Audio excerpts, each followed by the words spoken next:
नसीराबाद में अब आपकी सेहत की पूरी देखभाल एक ही जगह। पुनीत मेडिकल स्टोर, सभी प्रकार की अंग्रेजी, आयुर्वेदिक, होम्योपैथिक और वेटनरी दवाइयाँ, साथ ही कॉस्मेटिक और जनरल आइटम्स, सब कुछ उचित मूल्य पर। स्थान राजकीय सामान्य चिकित्सालय के सामने, नसीराबाद। प्रतीक एक्सरे क्लिनिक, जहां है डिजिटल एक्सरे और ईसीजी की आधुनिक सुविधाएं। स्थान राजकीय सामान्य चिकित्सालय के सामने, नसीराबाद। और अब बेहतर स्वास्थ्य सेवाओं के लिए Nanak memorial health centre, Puneet medicos के पास, सिंघल क्लिनिक के सामने, फ्रामजी चौक, नसीराबाद। सेहत की हर जरूरत का एक ही पता, पुनीत मेडिकल स्टोर, प्रतीक एक्सरे क्लिनिक और नानक मेमोरियल हेल्थ सेंटर, आपकी सेवा में, नसीराबाद। विश्वास और सेवा का नाम। छावनी क्षेत्र की संपत्तियों का होगा नया कर निर्धारण, प्रशासन ने जारी की अधिसूचना। नसीराबाद छावनी क्षेत्र में स्थित अचल संपत्तियों के त्रिवार्षिक कर निर्धारण की प्रक्रिया जल्द शुरू होने जा रही है। इस संबंध में छावनी प्रशासन द्वारा अधिसूचना जारी कर संपत्ति स्वामियों, अधिभोगियों तथा संबंधित व्यक्तियों से अपनी संपत्तियों की पूर्ण जानकारी निर्धारित प्रारूप में उपलब्ध कराने के निर्देश दिए गए हैं। छावनी प्रशासन द्वारा जारी अधिसूचना के अनुसार छावनी अधिनियम 2006 की धारा 116 के तहत छावनी क्षेत्र में स्थित सभी अचल संपत्तियों का त्रिवार्षिक कर निर्धारण किया जाएगा। इसके लिए संपत्ति धारकों को अधिसूचना जारी होने की तिथि से 30 दिनों के भीतर अपनी संपत्ति से संबंधित संपूर्ण विवरण निर्धारित प्रारूप संख्या 8 में भरकर छावनी परिषद कार्यालय में प्रस्तुत करना होगा। अधिसूचना में स्पष्ट किया गया है कि संपत्ति के स्वामी, किराएदार, अधिभोगी अथवा संपत्ति से संबंधित अन्य जिम्मेदार व्यक्ति भवन, भूमि, निर्माण क्षेत्र, उपयोग की प्रकृति तथा अन्य आवश्यक जानकारियां निर्धारित प्रपत्र में उपलब्ध कराएं ताकि कर निर्धारण की प्रक्रिया पारदर्शी एवं समयबद्ध तरीके से पूरी की जा सके। छावनी प्रशासन ने बताया कि निर्धारित समयावधि में जानकारी उपलब्ध नहीं कराने की स्थिति में उपलब्ध अभिलेखों एवं नियमानुसार प्राप्त तथ्यों के आधार पर कर निर्धारण की कार्रवाई की जा सकती है। इसलिए सभी संपत्ति धारकों से समय पर आवश्यक जानकारी जमा कराने की अपील की गई है। छावनी परिषद के अधिकारियों के अनुसार त्रिवार्षिक कर निर्धारण का उद्देश्य संपत्तियों का अद्यतन रिकॉर्ड तैयार करना तथा कर व्यवस्था को अधिक प्रभावी और व्यवस्थित बनाना है। इससे छावनी क्षेत्र में विकास कार्यों, आधारभूत सुविधाओं और नागरिक सेवाओं के संचालन के लिए आवश्यक राजस्व का सही आकलन भी संभव हो सकेगा।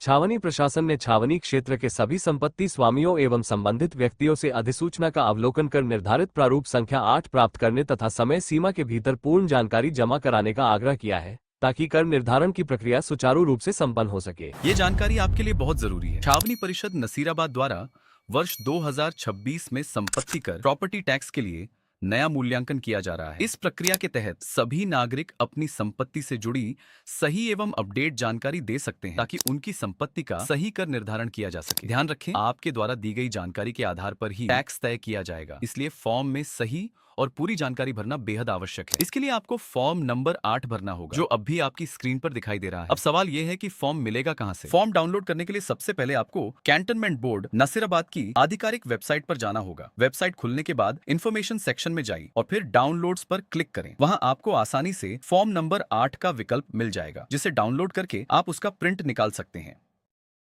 और ध्यानपूर्वक सभी जानकारी भरें। साथ ही एक महत्वपूर्ण बात, छावनी परिषद के कर्मचारी फील्ड में जाकर आपके द्वारा दी गई जानकारी का सत्यापन भी करेंगे, इसलिए कोई भी जानकारी अधूरी या गलत न भरें। और अब सबसे जरूरी बात, अगर आपको फॉर्म भरना समझ नहीं आ रहा तो चिंता की कोई बात नहीं है। वीडियो के अगले भाग में हम आपको फॉर्म नंबर 8 भरने की पूरी प्रक्रिया स्टेप बाय स्टेप समझाएंगे।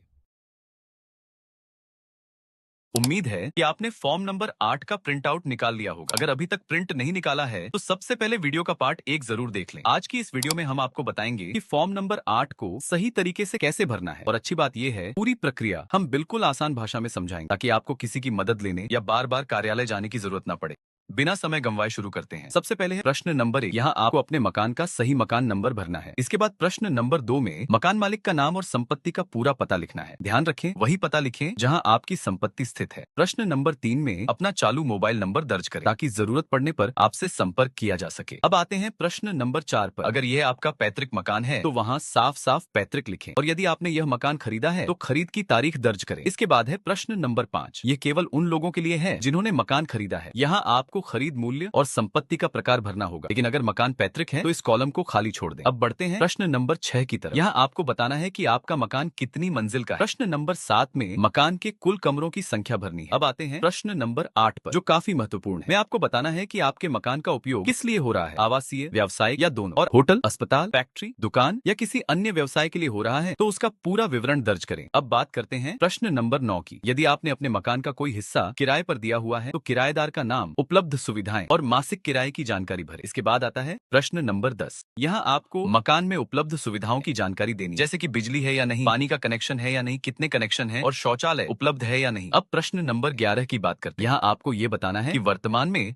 आप संपत्ति कर के रूप में कितनी राशि का भुगतान कर रहे हैं, यानी अभी जो टैक्स आप जमा करते हैं उसका विवरण इस कॉलम में भरें। अब चलते हैं फॉर्म के दूसरे पेज पर। दूसरे पेज में क्रम संख्या 7 के अंतर्गत आपको बताना है कि क्या आपने अपने मकान में बिजली का नया कनेक्शन लगवाया है, पानी का कनेक्शन लिया है, पक्की छत बनवाई है, फ्लश शौचालय बनवाया है या उसमें बदलाव कराया है, अथवा कोई नया कमरा या अन्य निर्माण करवाया है। अगर इनमें से कोई काम कराया है तो हाँ लिखें और उसके सामने उस कार्य पर हुए खर्च का विवरण भी अवश्य भरें। अगर ऐसा कुछ नहीं कराया है तो नहीं लिखें। अब बढ़ते हैं क्रम संख्या 8 की ओर। यदि आपके मकान का कोई फ्लोर या कोई हिस्सा व्यावसायिक उपयोग में लिया जा रहा है, जैसे कार्यालय, दुकान, सार्वजनिक उपयोग या किसी अन्य व्यवसाय के लिए, तो यहाँ हाँ लिखें और उसका पूरा विवरण दें। यदि ऐसा नहीं है तो नहीं भरें। इसके बाद क्रम संख्या 9 में यदि आपने अपनी संपत्ति का कोई भाग किराए पर दिया हुआ है तो उसके लिए निर्धारित मासिक किराए का विवरण अवश्य दर्ज करें। और अब एक बहुत जरूरी सूचना, छावनी अधिनियम 2006 की धारा 116(2) के अनुसार यदि कोई व्यक्ति गलत या अधूरी जानकारी देता है या जानकारी देने में अनावश्यक देरी करता है तो उस पर अधिकतम 5,000 रुपए तक का जुर्माना लगाया जा सकता है। इसलिए फॉर्म भरते समय जल्दबाजी न करें, हर जानकारी ध्यान से पढ़ें और सही एवं पूर्ण विवरण ही दर्ज करें। अगर यह वीडियो आपके लिए उपयोगी रही हो तो इसे अपने परिवार, मित्रों और आसपास के लोगों के साथ जरूर साझा करें ताकि सभी नागरिक समय पर सही जानकारी भर सकें।